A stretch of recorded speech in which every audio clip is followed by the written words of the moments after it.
Si Amara, ang dalagang bulaklak, sa isang payapang baryo na puno ng luntiang damo at makukulay na bulaklak, nakatira ang isang magandang batang babae na ang pangalan ay Amara. Si Amara ay may mahabang buhok na parang gintong palay at mga matang kumikislap tulad ng bituin sa gabi.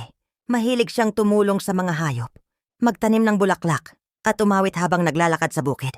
Pero kahit mabait at masipag siya, hindi siya minahal ng kanyang mga magulang. Lagi siyang sinisigawan at sinasabihang malas daw siya. Kahit anong gawin niya, hindi sila natutuwa.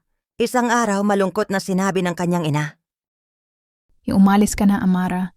Hanapin mo ang sarili mong tahanan na masakit man sa loob, si Amara ay nag-impake ng kaunting tinapay at damit at lumakad palayo sa kanilang bahay. Habang siya'y naglalakad sa gubat, ang mga ibon ay umaawit para sa kanya at ang mga paru-paro ay lumilipad sa paligid niya.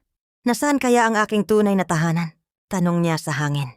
Pagkatapos ng ilang araw nakita niya ang isang matandang kubo sa gitna ng gubat.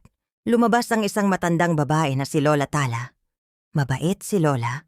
Tala at may malawak na hardin ng rosas, lavender at gumamela. Aba, bata, wika ni Lola Tala. Halika at pumasok ka. Dito ka na tumira. Masayang tinulungan ni Amara si Lola Tala sa pagtatanim at paggawa ng halamang gamot.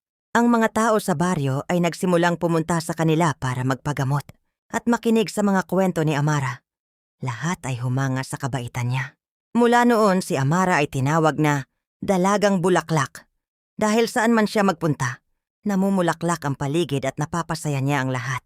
At kahit hindi siya binalikan ng kanyang mga magulang, natutunan niyang patawarin sila. Sa puso niya, alam niyang mas mahalaga ang pagmamahal, kabaitan at pagiging totoo sa sarili.